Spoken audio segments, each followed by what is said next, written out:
Hello and welcome, everyone. Thanks for coming to today's program, a very special presentation on the remarkable poetry of William Blake. I'm John Smalley, and I'm a librarian with the San Francisco Public Library in the Humanities Department on the third floor, where we have tens of thousands of books of poetry in 41 languages. Before we get started, I want to take a moment to acknowledge our community and to tell you about a few of this month's programs. On behalf of the Public Library, we want to welcome you to the unceded ancestral homeland of the Ramaytush Ohlone, who are the original inhabitants of the San Francisco Peninsula. As the indigenous stewards of this land, and in accordance with their traditions, the Ramaytush have never ceded, lost, nor forgotten their responsibilities as the caretakers of this place. As guests, we who reside in their traditional territory recognize that we benefit from living and working on their homeland. We wish to pay our respects by acknowledging the ancestors, elders, and relatives of the Ramaytush community, and by affirming their sovereign rights as First Peoples. As you probably know, April is the coolest month because it's National Poetry Month. So I want to mention just a couple more of our upcoming programs, which will take place in this very room. This Sunday, April 21st, we'll be screening two poetry documentaries, The Poetry Deal about poet Diane de Prima, and also The Life and Times of Allen Ginsberg. Next Thursday, the San Francisco Poet Laureate Emeritus, Kim Shuck, invites poets Dina Rod Tanish Kaur and Manaz Badihian to read from their recently published works. And finally, at the end of this month, Sunday, April 28th, San Francisco's Haight-Ashbury Literary Journal presents a poetry reading featuring some of San Francisco's finest bards. You can learn more about upcoming programs and about SFPL's programs and exhibits by picking up a flyer on the table to your right. This flyer lists all of this month's programs, or the newsletter, or you can visit our website, sfpl.org, and check the events calendar there. The table also has coffee and cookies. Please help yourself. So this ends my announcements of upcoming events. Before I turn the microphone over to our distinguished guest, Mr. Morton Paley, I want to say just a few words of introduction. Morton D. Paley is an emeritus professor of English at the University of California at Berkeley. He's a renowned Blake scholar, the editor of The Reception of William Blake in Europe, and the co-editor of Blake, an Illustrated Quarterly. Mr. Paley has published many books on the English Romantic poets and poetry. We have 8 of his books here at the main library, including Apocalypse and Millennium in English Romantic Poetry. It's one I have in my hand. It's an excellent book. Also, The Traveler in the Evening, the last works of William Blake. We are greatly honored to host such a distinguished author this evening. Please give a warm welcome to Mr. Morton Paley. Thank you, John. I'll just get myself up and we'll get started. Okay. I should say you might wish to stay after the talk for a Q&A. Okay. William Blake was born in the middle of the 18th century, and he died in 1827. So he spanned what literary scholars think of as 2 different epochs. He didn't care about that at all, and he was both a poet and an artist. He was educated not in school, but as an engraver they had an apprentice system in the 18th century where a student would bind himself, the term was, to a senior worker in his field, and the senior worker would teach the student everything the student needed to know over a period of 7 years.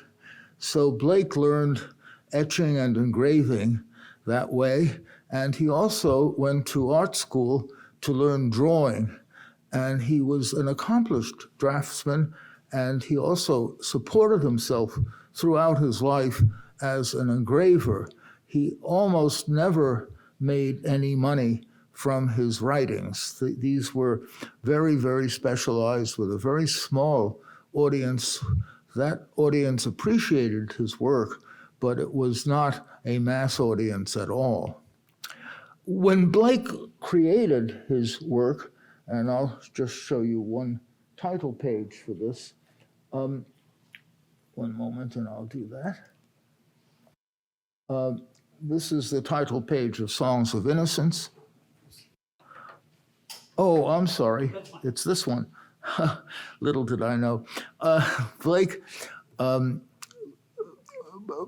developed a form, an amazing form for his work that no other poet and or artist has realized, which today we call composite art, although Blake did not give it a name at all. It was a combination of drawing, printing, and poetry, all together on the same pages. It wasn't simply that he illustrated his poems. The designs are in constant interaction with the texts, and that is what is unique about them. Here we have the title page of Songs of Innocence. That is a small book that Blake published himself. Everything he published was self-published. He published it himself in 1789, which happens to be the year of the French Revolution, just to give some historical perspective. He was very interested in projecting states of being by using fictitious speakers. And these he created for Innocence, for the Songs of Innocence, and then a few years later, he did another set of poems, which he called Songs of Experience, and some of these poems are matched with poems in the Songs of Innocence. And so are the poems I'm going to talk about this evening are all matched. They're pairs of poems. Quite a few of the other poems are not matched, but this is one interesting aspect of them. These speakers, whom Blake creates, are fictional. They are maybe types or have certain kinds of jobs, or they may be children, but nevertheless, they are not, quote, real people, unquote. Blake creates them in order to project their view, their worldview. And as he writes the Songs of Experience, he uses that kind of device to project other worldviews from the speakers with the same names, like Nurse's Song. Nurse's Song is spoken in the Songs of Experience and in the Songs of Innocence, and it is not the same nurse, really, or at least it may, if it's the same nurse, it's the nurse in different stages of her own life. Here we have a woman very much like a nurse. Nurse in Blake's time did not mean primarily a woman who worked in a hospital helping patients. There was such a meaning, but what it meant primarily was a woman who took care of children.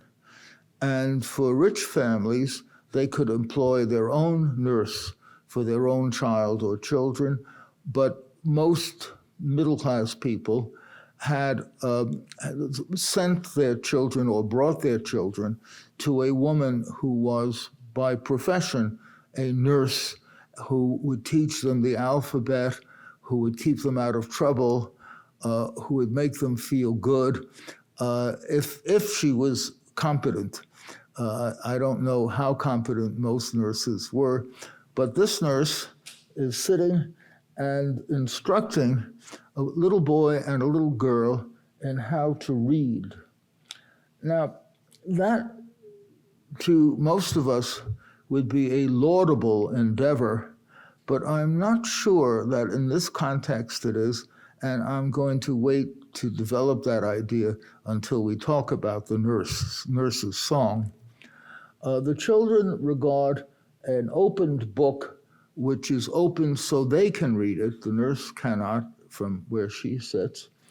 And we have a tree which is full of leaves, and a title which is in a kind of cursive script that is very botanical. It seems to be bursting with botanical life, bringing out various kinds of associations with various natural things, like birds who are flying about above in the sky, for example. So this is innocence.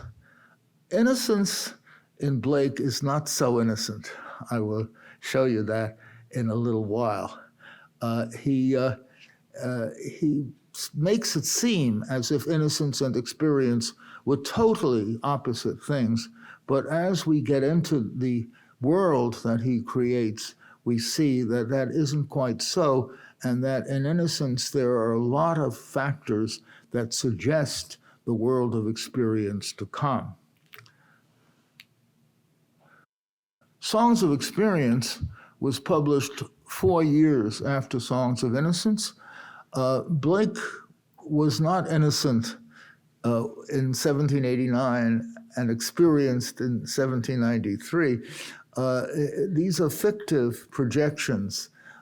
He was aware when he wrote the Songs of Innocence that there could be a world of experience, and when he did address that in the second book, he made the two interlock in various ways, play upon each other. He was very interested in the way in which the speaker's world was projected and in which the surrounding social world impinged upon the speaker's subjective consciousness.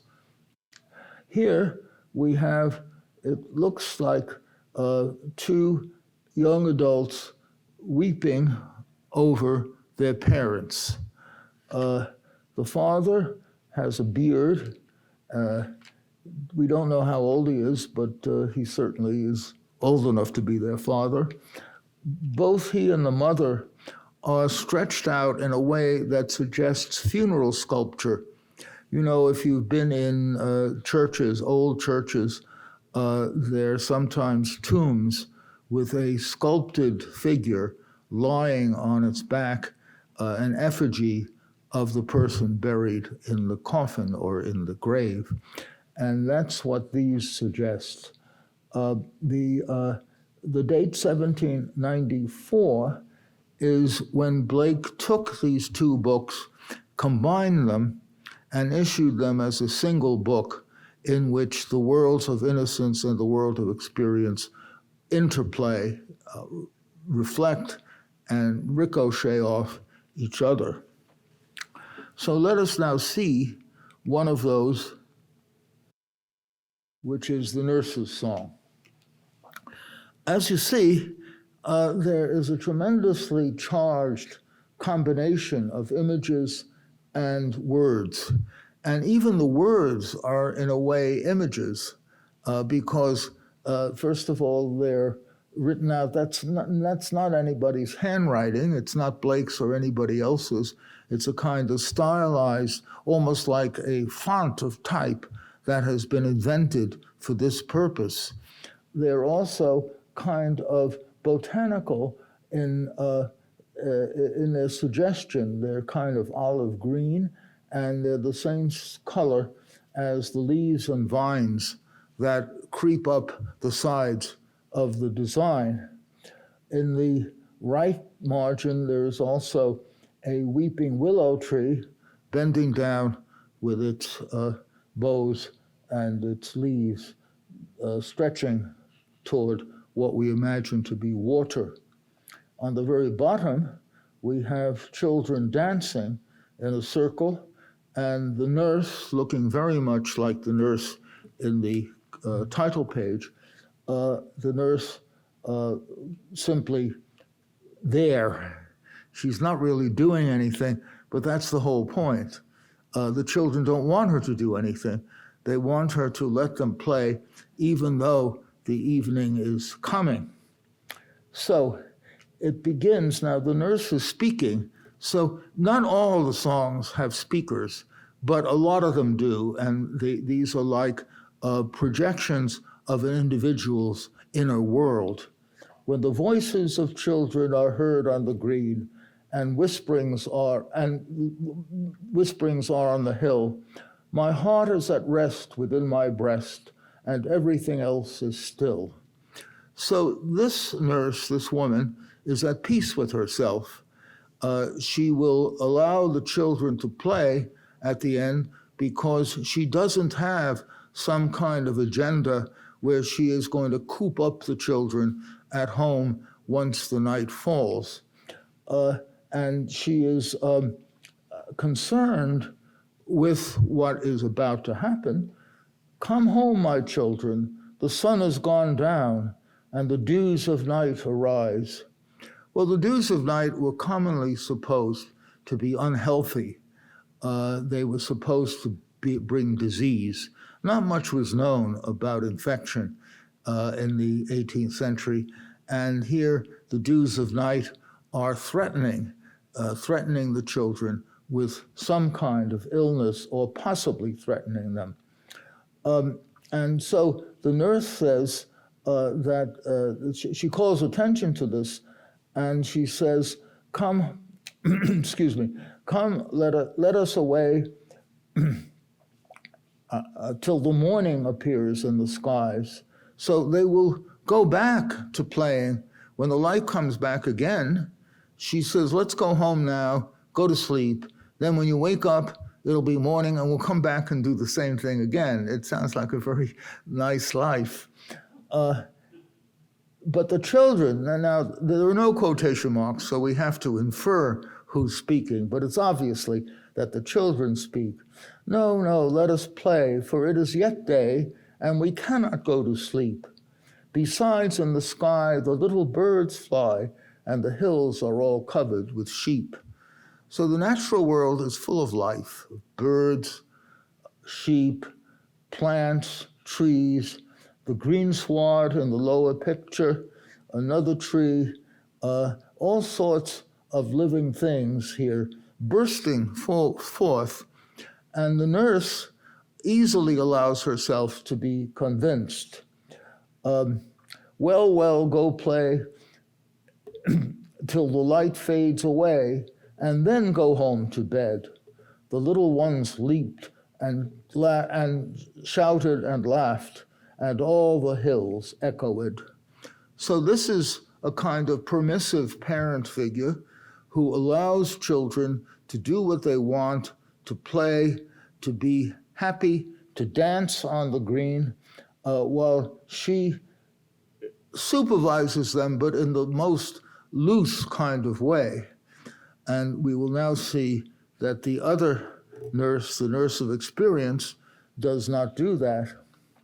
I'm just going to move a little bit so I get a better view of that projection. Now this nurse, the first line is the same, linking the two poems very closely as well. The title is the same and the first line is the same. When the voices of children are heard on the green and whisperings are in the dale, the days of my youth rise fresh in my mind. My face turns green and pale. Well, faces don't usually turn green. Pale, yes, but not green. But I suppose what she means is, and what Blake means, is green with jealousy. That is the common color symbol for green. And so, unlike the first nurse, this nurse is bitter. She feels that her life is wasted. She doesn't like the role that she plays, being a companion to children, and she accuses these children of simply wasting their time. So come home, my children, the sun has gone down, and the dews of night arise. So it's those same dews which are thought to be infectious. But in the first poem, the nurse just decides to just not pay any attention to them and allow the children to go on dancing. The dews of night arise, and then come these strong, intense metaphorical lines.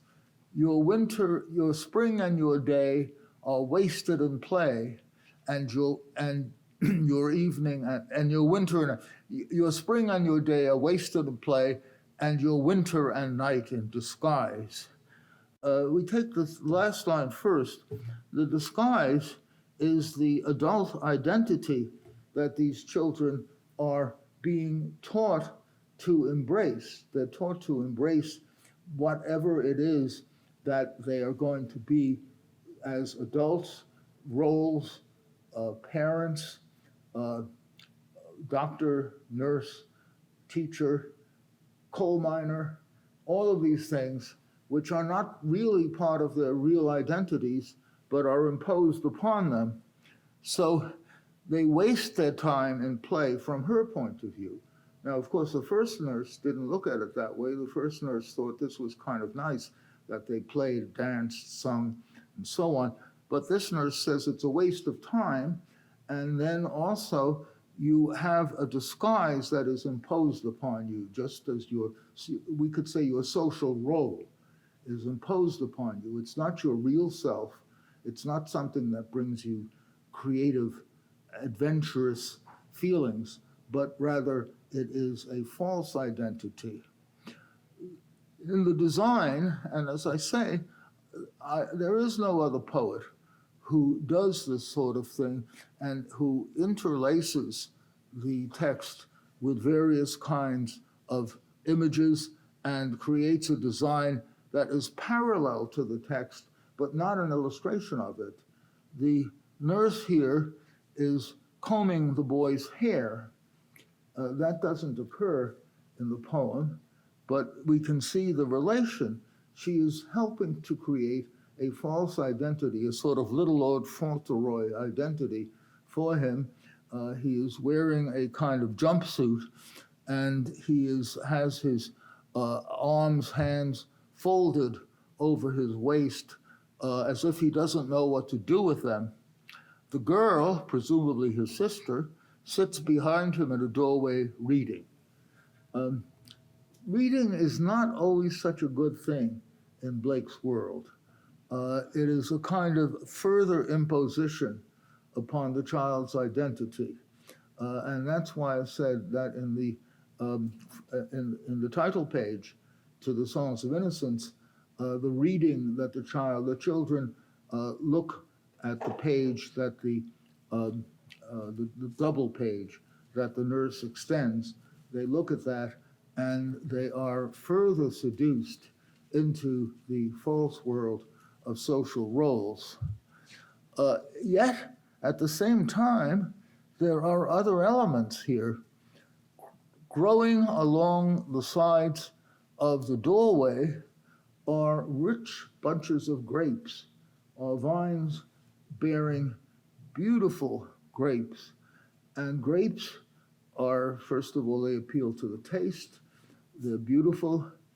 There's a wonderful painting by Poussin, 17th century French painter, whom Blake admired very much. And, oh, thank you so much. That's very kind of you. I appreciate that. Yeah. Thanks. That's good. Thank you. The painting is called The Grapes of the Promised Land.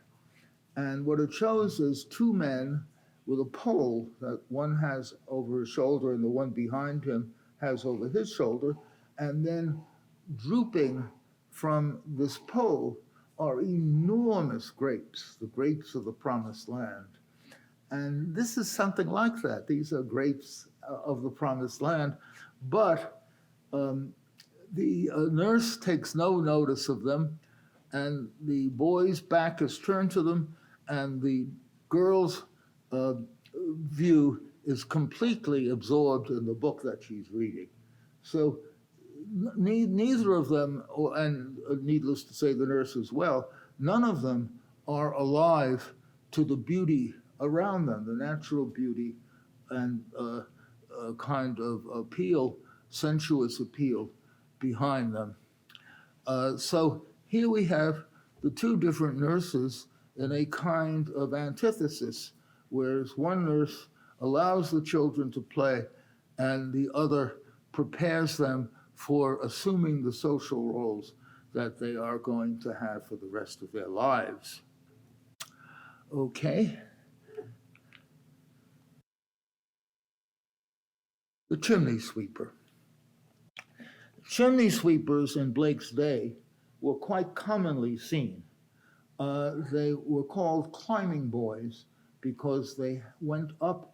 A house was heated by its hearth, fireplace, chimney coming up out of the fireplace, and they had to climb up into the fireplace and then up further, chipping away at the soot in the interior of the fireplace and getting rid of it. Of course, chimneys do have to be cleaned.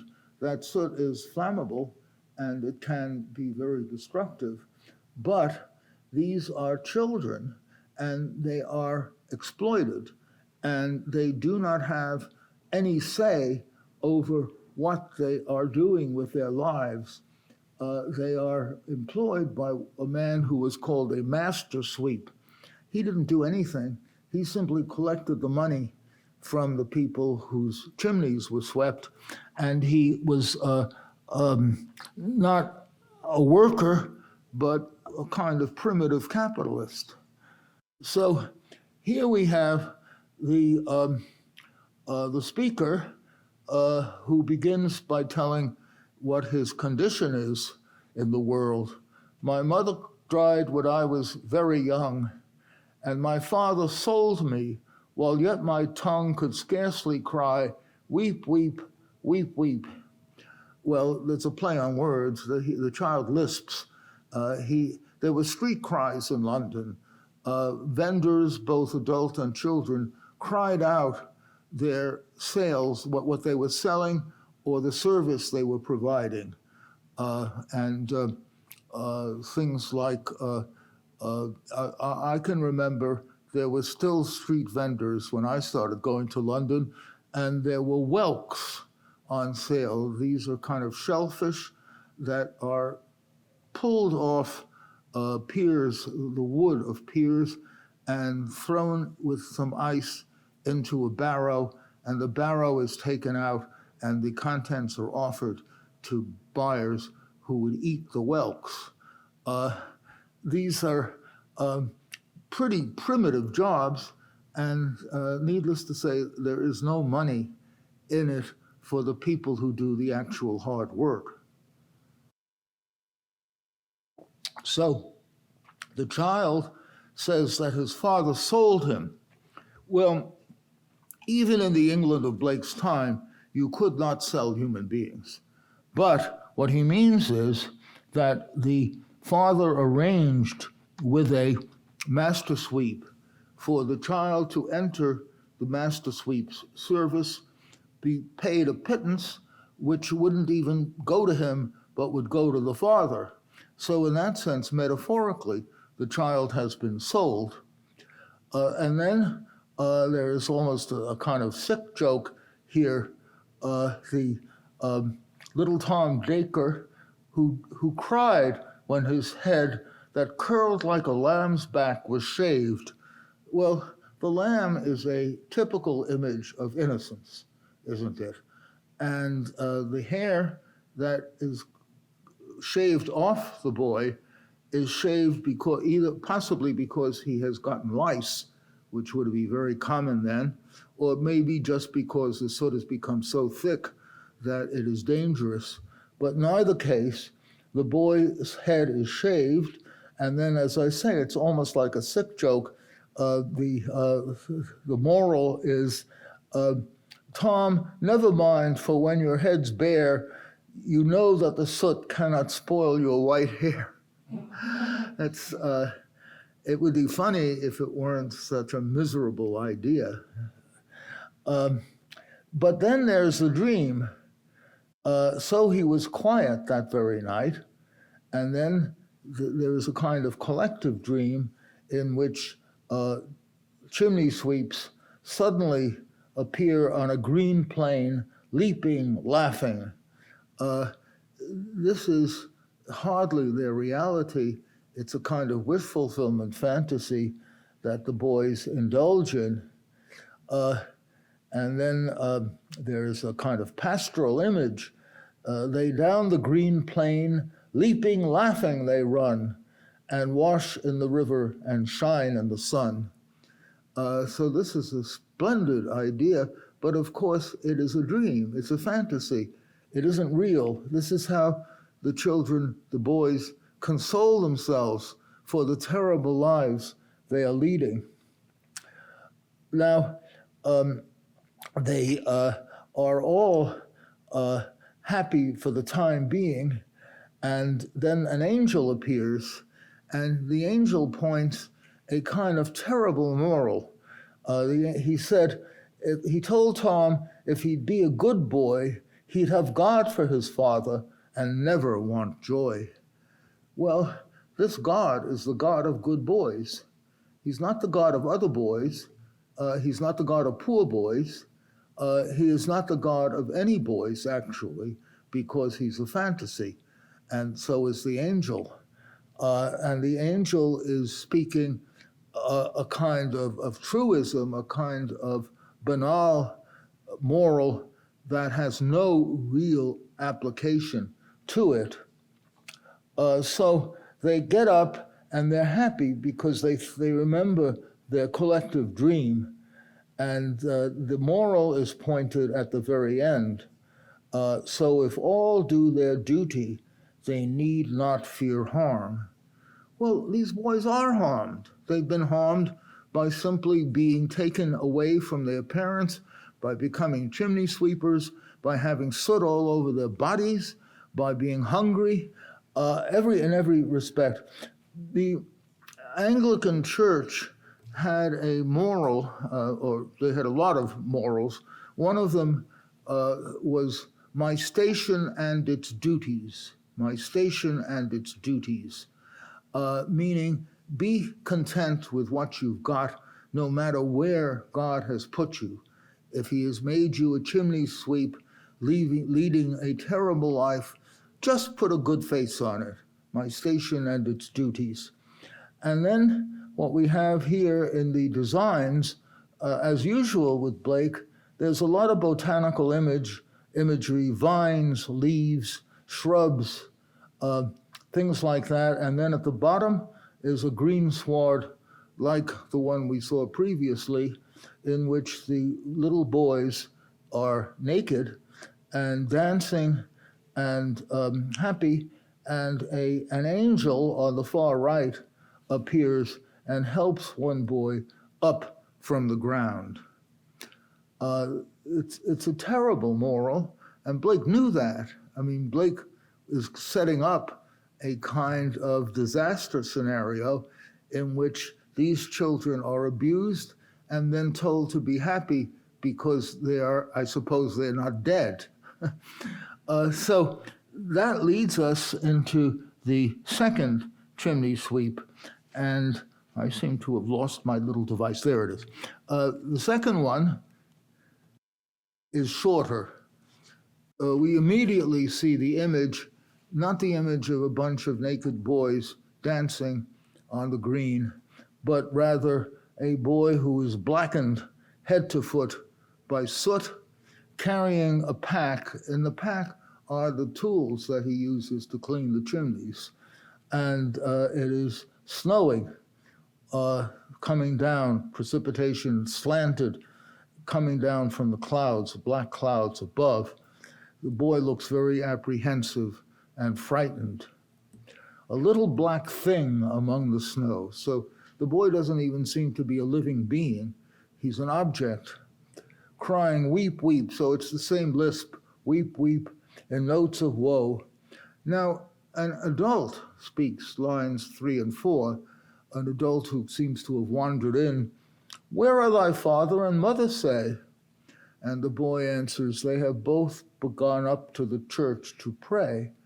And then the boy himself points a moral, unlike the angel does in the innocent song, but here it is the boy who does draw out the implications of this. Because I was happy upon the heath and smiled among the winter snow, they clothed me in the clothes of death and taught me to sing the notes of woe. The clothing, of course, is the black clothing, black always conventionally associated with death, and the song is some kind of dirge, the notes of woe. And then comes this really frightening ending. And because I am happy and dance and sing, they think they have done me no injury and are gone to praise God and his priest and king who make up a heaven of our misery. That's a kind of heartbreaking ending. This child is not at all taken in by the lies that have been perpetuated for him, but rather he faces the fact that it is a world in which he and his peers, other boys, are simply taken advantage of and thrown out onto the tender mercies of the weather, of the snow. But yet, there is something not quite right about this conclusion. And what I think is, if you go back to the conclusion of the first poem, the conclusion is that these boys have a fantasy of dancing, running, singing on the green. That is obviously a fantasy, but it does have a certain kind of beauty to it. Whereas this boy, although he has a right to his anger, he certainly has one, but at the same time, he leaves out anything positive at all, any sense of beauty, any kind of relieving activity that could be had. And so I think this is typical of the shortcoming or limitation of vision in experience. That experience tells us the terrible things that are happening, the terrible things that are happening in the name of goodness, and how the victims who are portrayed as children, how these victims are terribly taken advantage of. But there is no perception of beauty at all. You notice that here, the only kind of botanical image at all seems to be a dead vine going up the upper right of the picture. It's not rooted in anything, it's colored dark. The innocent picture had some beautiful botanical decoration. And so what we have are basically two insufficient visions of life. The innocent vision, blandly optimistic, completely untrue to reality, and the experience vision, which only concentrates on the terrible nature of life. Both of these things are incomplete. Both of these perceptions are incomplete. And this is also true of the two poems that I'll end with, Holy Thursday and the innocent one and the experienced one. Holy Thursday, you see how much of the contemporary life of London is worked into these poems. Blake didn't make up the chimney sweeper, the nurse and her children, or in this case, the charity children. Blake is reporting on observable phenomena in his society. And in this case, on Holy Thursday, which is the day of the Last Supper, the day before the crucifixion, on Holy Thursday, charity schools would have a ceremony involving their child students in St. Paul's Cathedral. The charities were made to keep children alive and give them a job after they finish school. However, They were kept alive in a minimal way, and their jobs were the lowest on the totem pole. Servants, laborers. There was no social mobility in this world. And so these children who are dressed in the colors of their schools, of their various schools, are paraded into the cathedral. And we know from contemporary accounts that they did have this ceremony in which a very large number of children were conducted in choral works, beautiful voices, high soprano voices. Boys at the top, girls at the bottom, in pairs, and with two adults at the head of the first procession, one at the second. They are putting on a show, and this was actually a tourist attraction, the Holy Thursday concert in St. Paul's. The great French composer Hector Berlioz tells about going to see this when he was in London, and he was tremendously impressed. Berlioz thought this was a terribly moving occasion, but he did not know anything about what the fate of these children was going to be. They were going to be the lowest of the low. They would be impoverished for life. They would not have any kind of hope for gain or advancement. Now, we notice that even in the innocent version, the children are regimented. They are not, remember the dancing children of the first nurse's song, an irregular pattern, dancing in a kind of oval, with some others not even part of that, but simply dancing. However, these children are on parade. They're in twos, in red and blue and green. They have been assigned their roles in society, and these are not roles that anyone would ever choose to have. So we have another moral. These poems tend to have fake morals, the innocent songs. The morals are a kind of sententious wisdom, a false wisdom, a phony wisdom. And here we have it again when we see the conclusion, cherish pity, lest you drive an angel from your door. I think this is a reference to the story in which Abraham and Sarah, the patriarch Abraham and his wife Sarah, are two strangers come to their door, and they are greeted. The couple don't know who they are or where they're from, but they greet them. They make them at home. They prepare a meal for them. They kill the fatted calf. They give them everything that they can. And it turns out that these two strangers are angels. And I think that's what the last line has in mind. Cherish pity, lest you drive an angel from your door. And then the last poem, in which we have the same procession and performance viewed from a totally different point of view. It is not a child who speaks this, but an adult, and he says, "Is this a holy thing to see in a rich and fruitful land? Babes reduced to misery, fed with cold and usurious hand."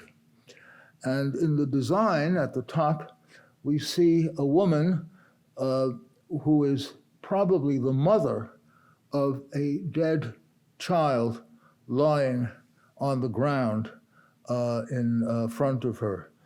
And this is how children end up in the world of experience. The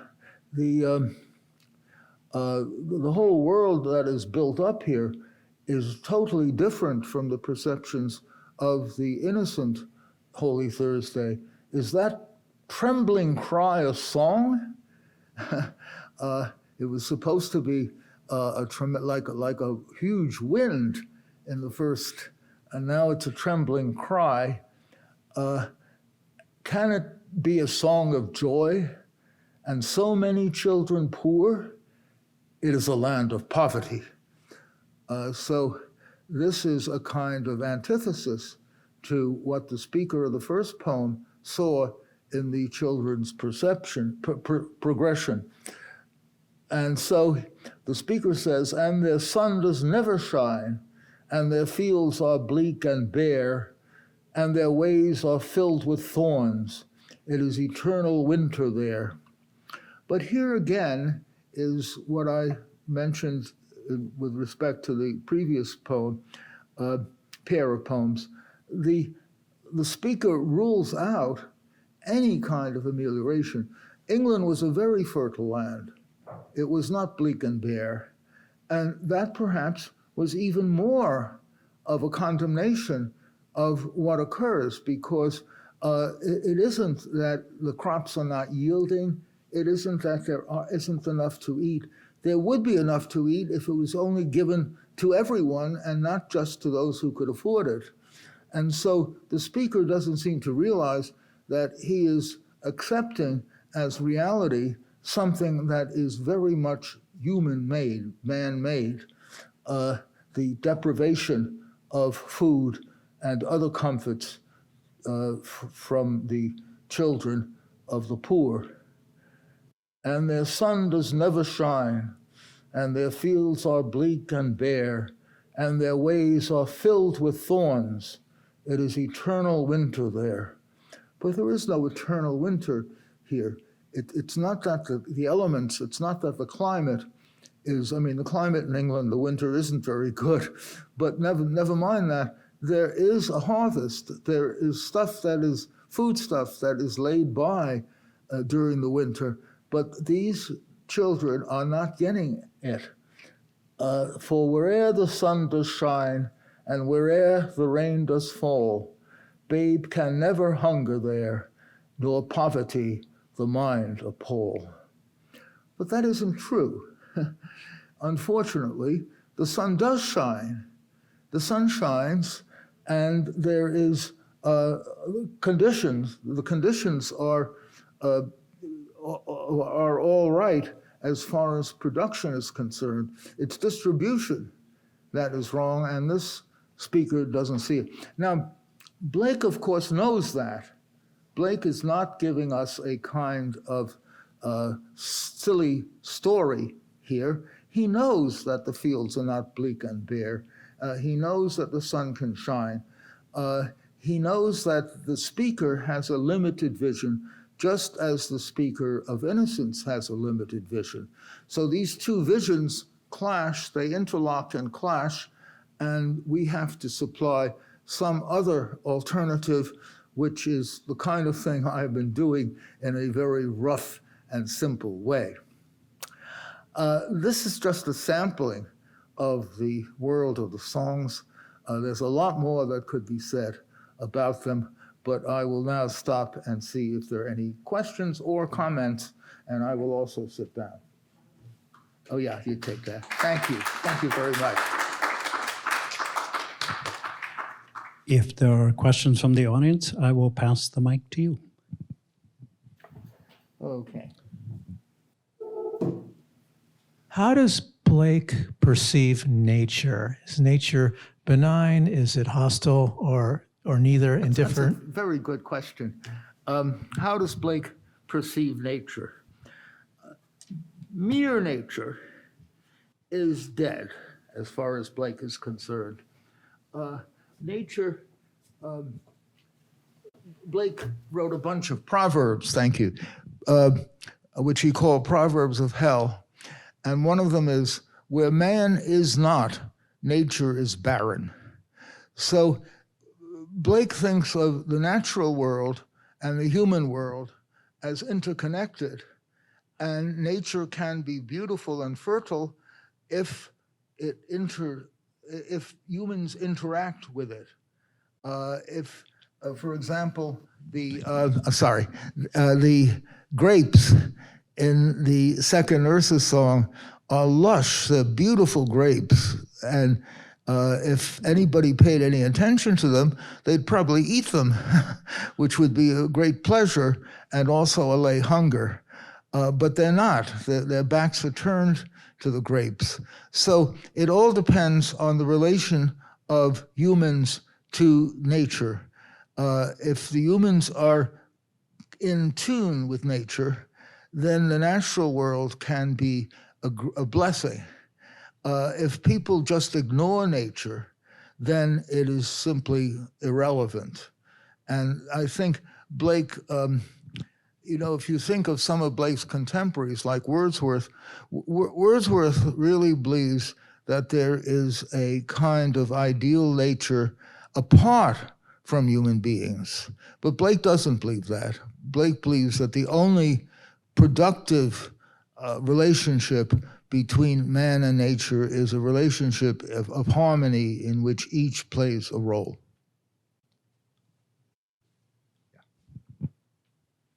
Did you have a follow-up? I do, actually. Okay, a follow-up. Okay, so following up on that, how does Blake perceive the myth of the Garden of Eden? Thank you. Blake had a number of chances of showing what he thought of this because he did illustrations to Paradise Lost, and in those illustrations, he shows the temptation of Eve and the fall of Adam and the fall of Eve and what happens afterwards, the expulsion from paradise. Blake looks upon Eden as an attainable state, even after the fall. If human beings got it together, if they were productive, if they engaged in life-affirming activities, they could go back to Eden. They could recreate even Eden. But that is not what they're doing. They're accepting their fallen state, and they are not trying at all to take back the unity of being that they had in the Garden of Eden. So he has a kind of metaphorical view of the Christian idea of Eden and the fall of humanity. He thinks that this is true, that it did happen, and that we're all victims of it. But he also thinks that we could put everything together again and create a world in which there was harmony and beauty.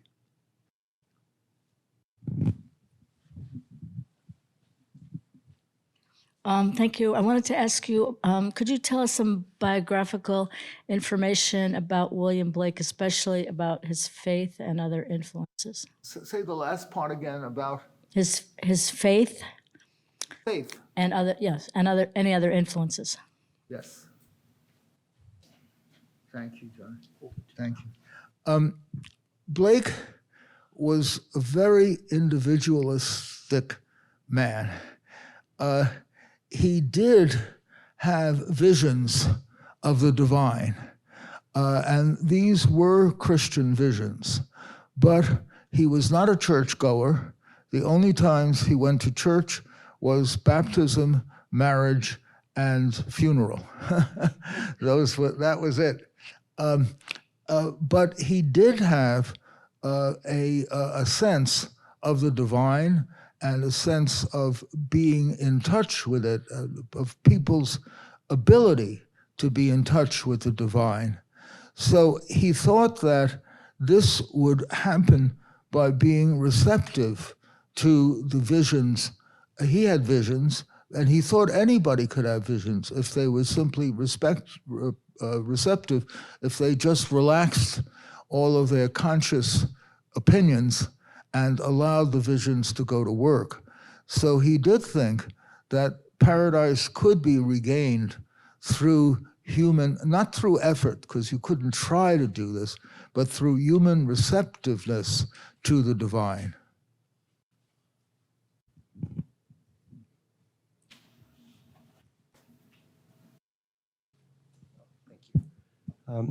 My question is, did William Blake have any influence in the United States? Or if he did, when did that influence end up having an impact over on this side of the Atlantic? I'll address that. Thanks. In his own lifetime, he did not.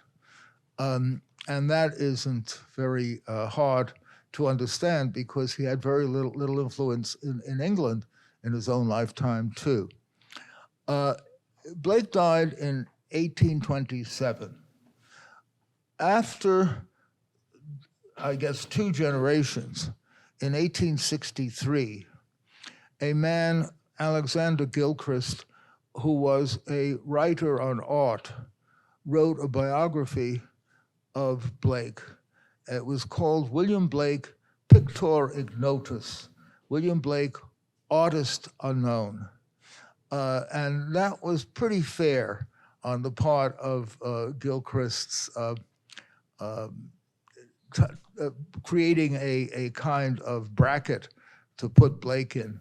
But Gilchrist's book was tremendously influential, and it made Blake much more of a public figure than he had been before.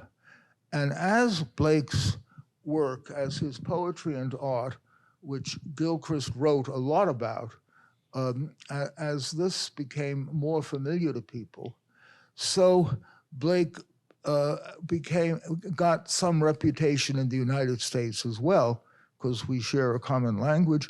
For example, Walt Whitman was very interested in Blake. And Walt Whitman actually designed his own tomb after a design by Blake, which is called Death's Door, of an old man entering a rocky tomb.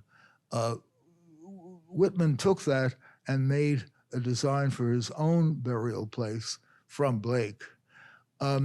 Others took Blake's poetry and were impressed by it and were advocated for it.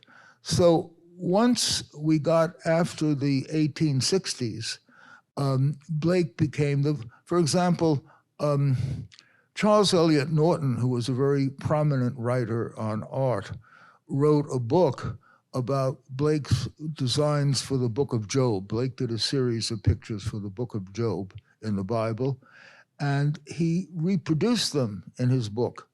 And so suddenly this became available to people, Blake's pictures of what happens in the Book of Job. And this happened in various other ways as well.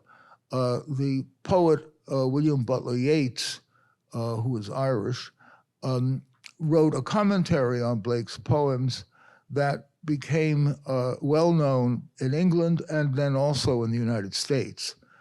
So gradually, not as quickly as in England, but gradually, Blake's reputation, both as poet and artist, became more elevated in America. I have a 2-part question for you. Why does William Blake call these poems songs, and how would you characterize his relationship to music? What was the second? How would you characterize? How would you characterize Blake's relationship to music? Music, okay. I'll address the second first. Blake was tremendously interested in music. He didn't know how to write musical notation, but he nevertheless made up melodies for some of his lyrics, and he performed these to a circle of his friends, and they were very impressed by it, by these settings. One of his friends says these settings were taken down, the friend says, by musical professors. I don't know exactly what that meant, but people who knew a lot about music. However, none of that has come through to us or survived. But since then, there have been a lot of musical settings of Blake, and he talks about music a lot, and he says that there are four faces of man, he says: poetry, painting, sculpture, and music.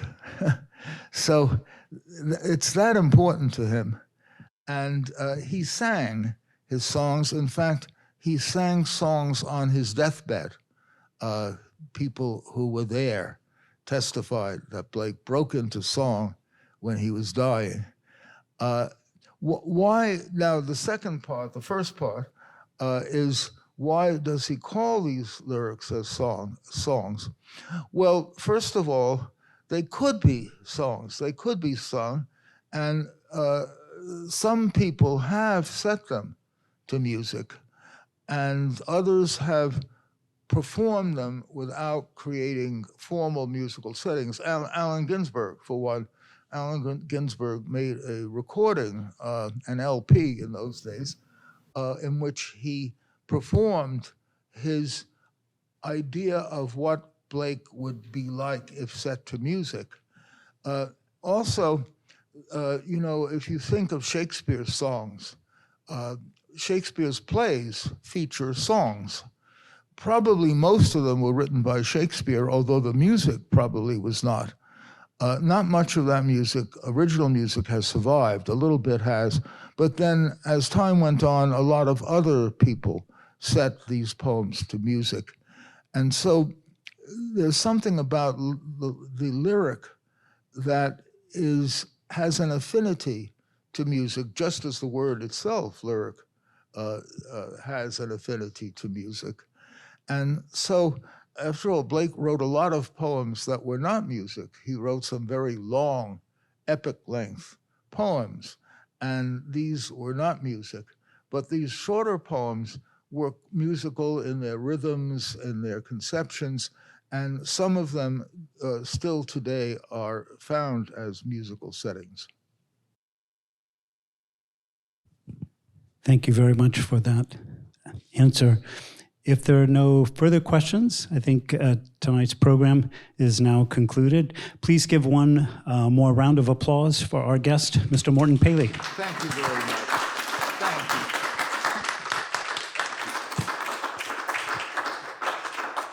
Please also come back to our other poetry events. This Sunday we have films of Mr. Ginsberg, who you may see singing some of the Blake songs.